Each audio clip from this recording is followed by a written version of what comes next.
الحمد لله رب العالمين حمدا كثيرا طيبا مباركا فيه وأشهد أن لا إله إلا الله وحده لا شريك له وأشهد أن محمدا عبده ورسوله لقد أدى الأمانة وبلغ الرسالة ونصح الأمة فأوصي نفسي وإياكم أولا وقبل كل شيء بتقوى الله عز وجل حيث أنه يقول في محكم التنزيل يا أيها الذين آمنوا اتقوا الله حق تقاته ولا تموتن إلا وأنتم مسلمون يا أيها الناس اتقوا ربكم الذي خلقكم من نفس واحدة وخلق منها زوجها وبث منهما رجالا كثيرا ونساء واتقوا الله الذي تساءلون به والأرحام إن الله كان عليكم رقيبا يا أيها الذين آمنوا اتقوا الله وقولوا قولا سديدا يصلح لكم أعمالكم ويغفر لكم ذنوبكم ومن يطع الله ورسوله فقد فاز فوزا عظيما ثم أما بعد. Toutes les louanges appartiennent à Allah seul et unique et j'atteste qu'il n'est nulle divinité digne d'être adorée qu'Allah tabaraka wa ta'ala et j'atteste que le prophète Muhammad sallallahu alayhi wa sallam est son messager. J'atteste du plus profond de mon cœur qu'il est le dernier des prophètes et qu'il n'y aura plus aucun prophète après lui et que le dernier des livres c'est le Coran. Il a été révélé à toute la communauté et il n'y aura plus aucun livre après le Coran. N'a-t-il pas dit Allah tabaraka wa ta'ala dans le Coran al-Karim? C'est ainsi que j'ai parachevé pour vous votre religion. Al-Yawm, aujourd'hui, j'ai parachevé pour vous votre religion et j'ai parachevé sur vous mes bienfaits et j'ai agréé l'islam comme religion. Mes chers frères et sœurs téléspectateurs, sachez qu'Allah tabaraka wa ta'ala nous ordonne de croire aux signes, nous ordonne de croire en lui, nous ordonne de croire au domaine de l'invisible. Et parmi le domaine de l'invisible, nous avons ce qu'on appelle la fin des temps. La fin des temps rentre dans le domaine de l'invisible, tout comme la croyance aux djinns, la croyance aux anges, la croyance au destin, etc. Toutes ces choses-là rentrent dans le domaine de l'invisible. Sachez mes très chers frères et sœurs, vous qui me regardez, vous qui croyez en Allah, et vous ne pourrez jamais adorer Allah tabaraka wa ta'ala sans y croire, car cela fait partie des piliers de la foi. Quiconque omet un pilier de la foi ne pourra pas savourer la douceur de la foi. Mes chers frères et sœurs, sachez qu'Allah tabaraka wa ta'ala a créé ce monde-là, mais il ne l'a pas créé infiniment.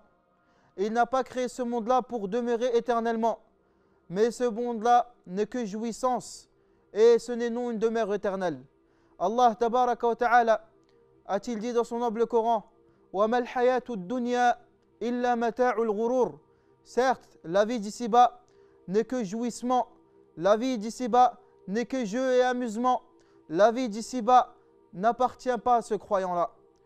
Ta vie t'appartiendra dans l'au-delà. Lakin Allah tabaraka wa ta'ala te commande, t'ordonne d'œuvrer durant cette vie-là, d'œuvrer dans cette vie-là, d'œuvrer dans le bien et de s'écarter de tout ce qui est mauvais et de croire en ces signes. Car Allah tabaraka wa ta'ala, il a mis des signes précurseurs avant la fin des temps. Sachez comme il a un début ce monde, il aura tôt ou tard une fin. Cette fin-là, seul Allah tabaraka wa ta'ala le sait. Ni même le prophète Muhammad sallallahu alayhi wa sallam ne le sait pas. Seul Allah tabaraka wa ta'ala en a l'ultime connaissance. Quand est-ce que ce monde-là périra? Quand est-ce que ce monde-là disparaîtra? Quand est-ce que ce monde-là n'existera plus? Et où va-t-on aller? Quelle sera notre dernière destination? La destination finale. Où est-ce qu'on va se présenter? Certes, nous allons tous se présenter chez Allah tabaraka wa ta'ala après qu'il n'y aura plus rien sur terre. Allah a dit dans le Coran al-Karim que tout est voué à perdition. Kullu nafsin dha'iqatul maut. Toute âme goûtera la mort. Toute âme goûtera la mort. Et Allah tabaraka wa ta'ala dit, Kullu man 'alayha fan, wa yabqa wajhu rabbika dhul jalali wal ikram. Tout disparaîtra et il restera que la face de ton Seigneur, le transcendant, dhul jalali wal ikram, le transcendant. Allah tabaraka wa ta'ala peut se passer de nous. Allah tabaraka wa ta'ala, s'il avait voulu, il ne nous aurait même pas fait exister. Mais malgré cela, il veut de nous qu'on l'adore. Il veut qu'on se soumette à lui et qu'on lui voue un culte exclusif. Il veut que subhanahu wa ta'ala nous donne le bonheur à travers ses actes d'adoration dans ce bas monde-là et dans l'au-delà. N'a-t-il pas dit le prophète Muhammad sallallahu alayhi wa sallam dans un hadith, Ad-dunya sijnul mu'min wa jannatul kafir wal akhiratu sijnul kafir wa jannatul mu'min. Cette dunya, ce bas monde-là, c'est la prison du croyant et le paradis du mécréant. Le jour de la résurrection, ce sera le paradis du croyant et la prison du mécréant. Naam, toi qui es triste et qui es malheureux, sache qu'Allah tabaraka wa ta'ala ne t'a pas créé pour que tu vives éternellement ici.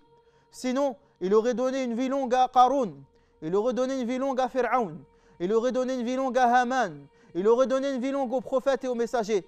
Mais personne d'entre eux, parmi les prophètes et les messagers, ont accepté de vivre aussi longtemps. Car ils savent que ce bas monde-là, ce n'est pas la demeure éternelle. Ce n'est pas la demeure éternelle. La demeure éternelle sera au paradis ou en enfer. Sachez, mes chers frères et sœurs, comme on a dit tout à l'heure, que ce monde-là est voué à disparaître.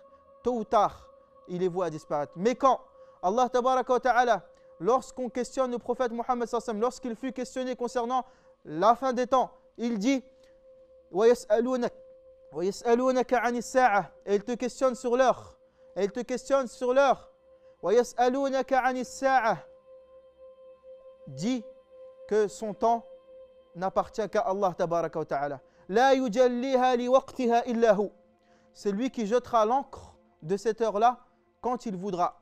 Et il n'y a que lui qui décide quand est-ce qu'il donnera l'heure. Il n'y a qu'Allah tabaraka wa ta'ala qui en a connaissance de l'heure. Allah tabaraka wa ta'ala dit au prophète Muhammad sallallahu alayhi wa sallam, ala lisani Muhammadin sallallahu alayhi wa sallam, certes, il me questionne sur l'heure alors que je ne sais rien. Allah tabaraka wa ta'ala, wa ma utitu min al-ilmi illa qalila. Allah m'a donné que peu de science à ce sujet-là. Allah tabaraka wa ta'ala est juste. S'il n'a pas donné l'heure au prophète Muhammad sallallahu alayhi wa sallam, c'est tout simplement parce que si les gens le savaient, si les gens savaient quand est-ce que sera la fin des temps, quand est-ce que sera l'apocalypse, le dernier des derniers instants de la vie, wallahi que tout le monde, sans aucune exception, aurait vécu et au moment propice, au moment M, ils auraient tous adoré Allah tabaraka wa ta'ala. Mais Allah, il est juste. C'est pour cela qu'il dit,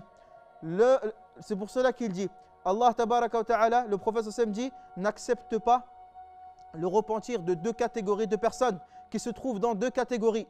La première catégorie, c'est celui qui est mort, c'est celui qui est mort alors qu'il est en train d'agoniser. Celui qui est mort, celui qui est en train de souffrir, en train d'agoniser et qui demande pardon à Allah alors qu'auparavant il n'a pas demandé pardon à Allah. Celui-là ne connaîtra pas le paradis, étant donné la yanfa'uhu imanuha. Sa foi ne lui sera d'aucune utilité parce qu'il a voulu adorer Allah tabaraka wa ta'ala marginalement. Et quand il a su que c'était son heure, alors il a décidé d'adorer Allah. Mais cela est trop tard. Cela est trop tard. Tu ne pourras plus refaire demi-tour. Sachez que l'heure, comme on a dit tout à l'heure, seul Allah en a l'entière connaissance. Des gens sont venus questionner le prophète sallallahu alayhi wa sallam. Quand est-ce que sera l'heure? Quand est-ce que sera l'heure? Et le prophète sallallahu alayhi wa sallam de dire, il n'y a qu'Allah qui le sait. Alors que Jibril, il est venu sur l'apparence d'un homme. Il a questionné le prophète Muhammad sallallahu alayhi wa sallam en lui disant, Ya Rasulallah, akhbirni anis sa'a. Informe-moi de l'heure. Le prophète sallallahu alayhi wa sallam, il a dit, Mal mas'oulu a'lamu biha min as-sa'il.